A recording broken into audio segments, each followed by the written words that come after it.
Dad screamed, "You're the biggest failure this family ever produced."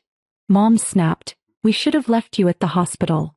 I fixed my collar and said, "Then I'll stop being your aim." I walked out. 30 minutes later, my phone lit up, 52 missed calls and a voicemail full of pleading. Dad slammed his hand on the table and shouted it so loud I felt it in my chest. "You're the biggest failure this family ever produced." I didn't even get a chance to respond before Mom jumped in and said they should have left me at the hospital. That they actually talked about it and regretted not going through with it. It wasn't said in anger. It was calculated. Almost rehearsed. They meant it. I was standing in the living room with an envelope in my hand, a check for $1,200 I'd written to help them cover their overdue electric and gas bills. Second time in 3 months. I hadn't even sat down. I hadn't even taken off my shoes. The fight started when I told them I couldn't do it anymore. That I had my own bills and I'd already pulled from my emergency savings to bail them out the last time. I thought maybe they'd be frustrated. Maybe there'd be some guilt. But instead I got told I was a failure and a mistake. The worst part is that it didn't even surprise me. This wasn't a new thing. It wasn't even out of character. They'd been saying versions of it my whole life, just wrapped in nicer words. When I was 9, it was, "Why can't you be more like your cousins?" When I was 17, it was, "Don't expect us to pay for college, we didn't ask you to be born." When I was 22 and landed my first job, it was, "Finally, you're not completely useless."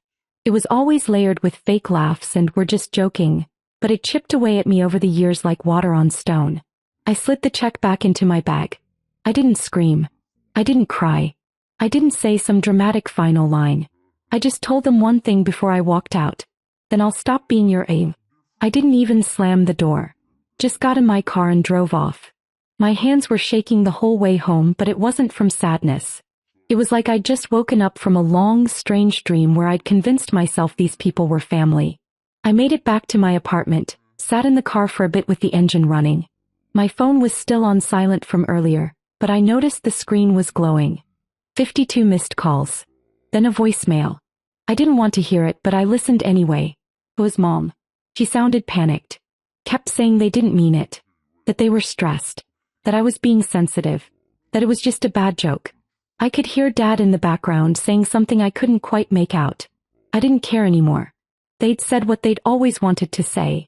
I'd finally heard it clearly and there was no unhearing it. What I did next wasn't out of spite.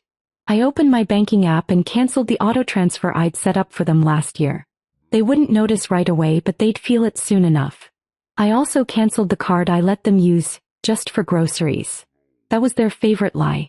I blocked their numbers. I didn't cry. I didn't break down. I made dinner. Watched a show I didn't pay attention to. Went to bed early. But at 2:34 a.m. I sat straight up in bed, wide awake. And I realized I wasn't scared of what would happen next. I was free. The silence lasted about 2 days. 2 peaceful, quiet days. I didn't check my email. I kept their numbers blocked. I went to work, came home, cooked, and finally breathed like a person who wasn't being drained alive. Then the noise started again. First it was my aunt texting me from a number I didn't recognize, asking why I was being dramatic. Said I needed to remember where I came from. I blocked her. Then it was my dad's coworker, some guy I barely remembered from a barbecue 3 years ago, messaging me on Facebook to say, "Families fight, but blood is blood." Blocked again. Then came the email. My mom wrote me a full page, no subject line. Said they were under pressure, and I should try to understand what it's like to have real responsibilities. She said I was ungrateful and selfish. That I was raised better. That they'd sacrificed everything for me. I read the whole thing twice. Not once did she apologize. She just kept circling around how much money I'd given them, like it had stopped being a gift and turned into a job I'd abandoned. But it was the last sentence that really cracked something open. She wrote, "Your grandmother always spoiled you. You're not her only grandchild. Maybe she should be helping everyone, not just you." I stared at that line for a long time. Then I picked up the phone and called Grandma. She answered like she always did, like she'd been waiting. I asked her if anyone had been calling her lately. She sighed. Said yes.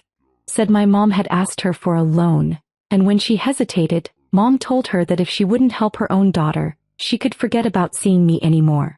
I didn't even know what to say. I asked Grandma what she told her. She laughed. Not in a cheerful way. Just tired. Said she told my mom that I was the only reason she was even speaking to her at all. Then she said something I'll never forget. She said, "Grace, if you hadn't cut them off, I was about to. You just beat me to it." Turns out Grandma had been helping them too. Quietly. Little things. Groceries. Gas money. Even paid their internet 1 month when I was out of town. She did it for me, not for them. She said they were never kind. Not to me. Not to her either. Just needy. I sat there on the phone for a long time after she hung up, holding it against my ear, listening to the dial tone. Everything I thought was mine. My family, my loyalty, my responsibility. None of it had been real. It had been a leash and I'd worn it like a necklace. That night, I got a text from an unknown number with a screenshot of a GoFundMe. Title: Helping Our Family Recover After a Tragic Abandonment. They were trying to raise $15,000. The description said their daughter had turned her back on them after years of abuse and control, that they'd sacrificed everything to support her ungrateful ambitions, and now they were on the verge of losing everything. There were baby photos of me on the page. I didn't even know what emotion hit me first. Anger? Disgust? Or maybe it was just disbelief that they'd stoop so low so publicly. I forwarded the link to Grandma. She replied 2 minutes later. "I'll take care of it." Grandma kept her word. By the next morning, the GoFundMe was gone. I don't know exactly what she said or who she contacted, but the link started returning a 404-page not found error. I figured that was the end of it. But screenshots live forever. By noon, I'd already gotten 2 emails from college friends I hadn't spoken to in years, both asking if everything was okay at home. Someone from high school messaged me a link to a Reddit post that had been shared in a family drama forum. My face was in it. So was my name. So was the fake story. They painted me like I'd gone no contact because they refused to keep funding some reckless lifestyle. Claimed they'd mortgaged the house to keep me in school, and that I abandoned them the second I got rich. Rich? I was a mid-level project coordinator with student loans and a leaking bathroom ceiling. But I guess in their eyes, the fact that I wasn't drowning meant I was some cold, detached Silicon Valley monster. I don't know how they thought this would play out. Maybe they thought I'd see it, panic, and call them. Maybe they wanted pity. Maybe it was just revenge. I tried not to care. I tried to be above it. But it was getting harder. That night, Grandma called me again. Said someone had been leaving voicemails on her landline every hour. I asked her if she wanted me to talk to them, but she said no. Then she told me something that made my stomach turn. Someone had donated $500 to the fundraiser before it got taken down. She checked the archived version of the page before it disappeared. The name was listed as Kelsey D. Kelsey is my little sister. She moved out when she was 18 and joined the military. Never looked back. We were never close growing up. She was younger, quieter, and Mom always pitted us against each other like it was a game. We reconnected a bit in our 20s, met for lunch a few times when she was on leave. But I hadn't heard from her in almost a year. I didn't know what to do with that information. I thought maybe she'd been tricked. Maybe she didn't know what the fundraiser was really about. I told myself that until I messaged her. I kept it short. Just asked if she donated to that fundraiser Mom posted. She replied an hour later. "Yeah, I did. They told me you cut them off and left them broke." What was I supposed to do? No apology. No question. Just that. I stared at it for a long time. Typed something out. Deleted it. Typed again. Deleted that too. Then she sent another message. "You always acted like you were better than them. Maybe this time you really are. Congrats." That one hit harder than the first. I showed Grandma the messages. She told me something she hadn't mentioned before. Apparently, Kelsey had been in contact with my parents this whole time. More than I knew. She never gave them money, not until now, but she'd always defended them.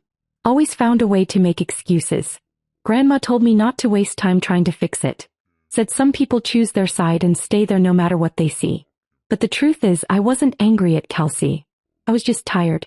Tired of pretending these people had ever been anything but one long chain of obligation and emotional blackmail.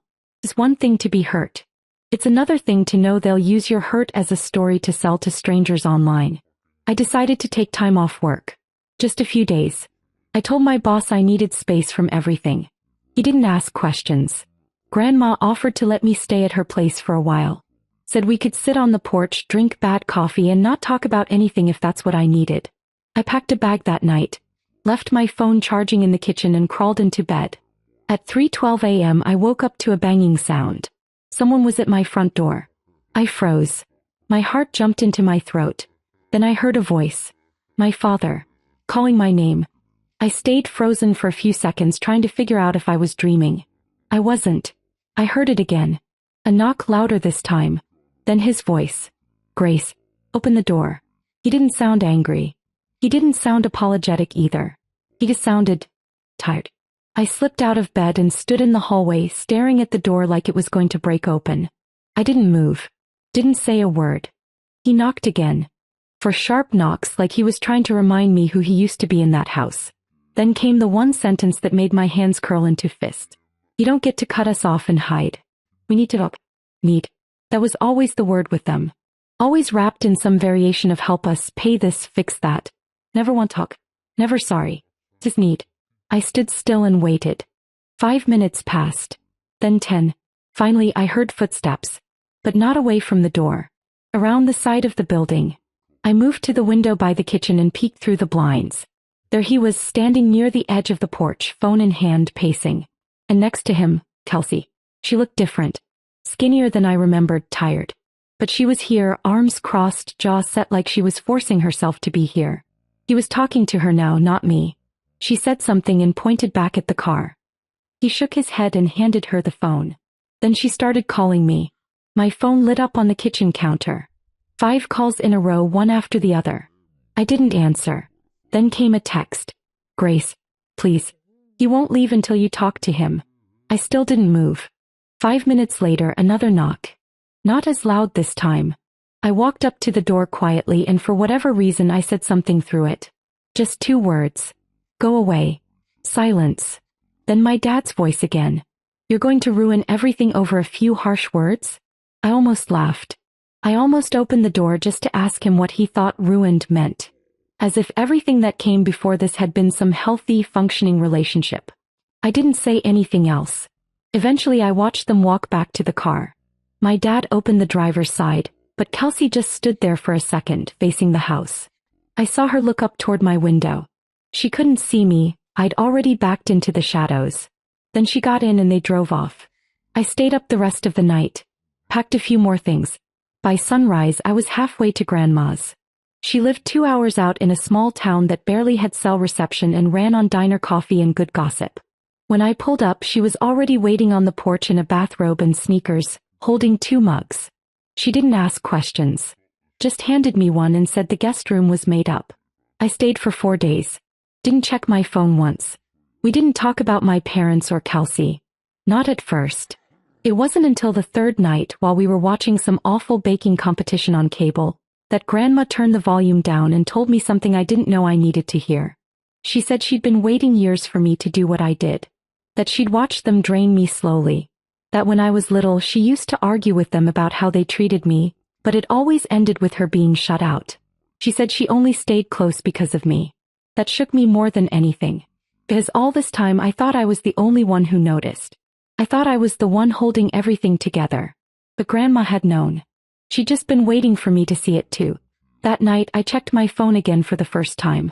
There were more missed calls, mostly from unknown numbers now. A new GoFundMe had been created. Less dramatic this time. Titled Rebuilding After Family Estrangement. No names, no baby pictures. But I knew who it was. I knew who it was about. And the donation list?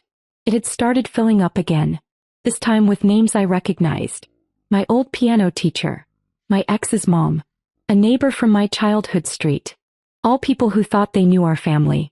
All people who had no idea. But what really got me was at the bottom of the list. A $1,000 donation. No message. The name listed, Emma D. Emma was my mother's sister. The one who disappeared from family gatherings over a decade ago. The one nobody talked about anymore. I hadn't seen her since I was 12. And now she was back. I stared at the name on the donation list for a long time. Emma D. It couldn't be a coincidence. Not with that name. Not with that amount. I remembered her barely. She used to braid my hair when I was a kid. She was the only one who ever brought real gifts to birthdays. Ones she'd actually picked out herself. And then one year she just stopped showing up. When I asked where she went, my mom would snap. She made her choice, and that was the end of the conversation. Dad didn't say anything at all. I opened a private tab and searched her name. Nothing useful at first. Some old work listings and outdated Facebook profile. But then I found a LinkedIn page that hadn't been updated in years. So it had an email. I didn't know what I expected. Probably nothing. But I sent something anyway. Short. Just said, "Are you my Aunt Emma? If so, I think we need to talk." She replied 2 hours later. Yes. And I've been waiting for this. I didn't tell Grandma about it right away. I wasn't sure if she even knew what happened between them. All I knew was Emma was real, alive, and she wanted to meet. We agreed to talk over video first. I had to drive 10 miles out of town just to get enough signal to make the call. I sat in my car parked outside a gas station and waited. When she picked up, I almost didn't recognize her. She looked older, of course. Deeper lines, gray streaks in her hair, but her eyes were the same. She didn't waste time. Said she'd seen the fundraiser. Said she donated because she knew it wasn't about helping anyone. It was about control. Said she'd seen the same thing happen years ago. To her. She left when she was 24.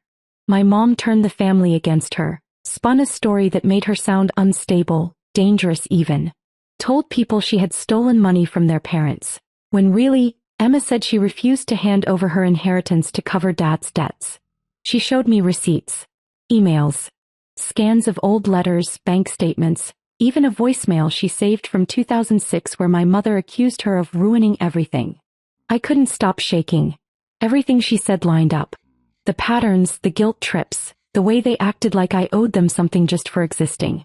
She'd lived it first. She said something else too. Something that flipped everything upside down. She told me about the house. The house my parents were living in wasn't theirs.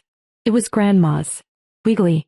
She had transferred it to her name years ago because they were drowning in debt and on the verge of losing it. She didn't just help them. She saved them. Quietly, without telling me. And now, after everything, they were threatening to sell it behind her back.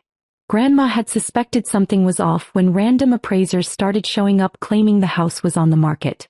She confronted my mom, who claimed it was just a misunderstanding. But now it was clear. They were trying to forge documents. I ended the call with Emma and drove straight back to Grandma's. I told her everything. The donation. The appraisers. The title. She didn't cry. She didn't scream. She just nodded and went to her bedroom. 10 minutes later, she came out holding a metal lockbox. Inside were all the original documents. The deed. Notarized. Legal. Untouched. She said, "If they want to play games, then let's play." And that's when she made the call. To her lawyer. The next morning, she started the process of evicting them. They had 30 days. The papers were served 3 days later. My dad called from a new number. I didn't pick up. He left a voicemail calling me a traitor, saying I'd turned my grandmother against her own children, that I'd destroyed the family. But the truth was, the family had already been ashes. I just stopped pretending it was still breathing. Mom didn't call. She sent a single text. "We hope you're happy." I didn't respond.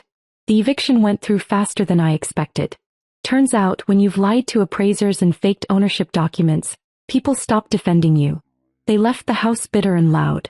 Grandma stayed quiet through all of it. Kelsey didn't show up. I don't know where she went. Emma came to visit 2 weeks later. For the first time in 15 years, she stood in the house she grew up in, hugged her mother, and looked at me like she recognized someone in the mirror. We had dinner. The three of us. No guilt. No tension. No performance. I didn't get justice. Not really. But I got truth. And I got peace. And sometimes that's enough.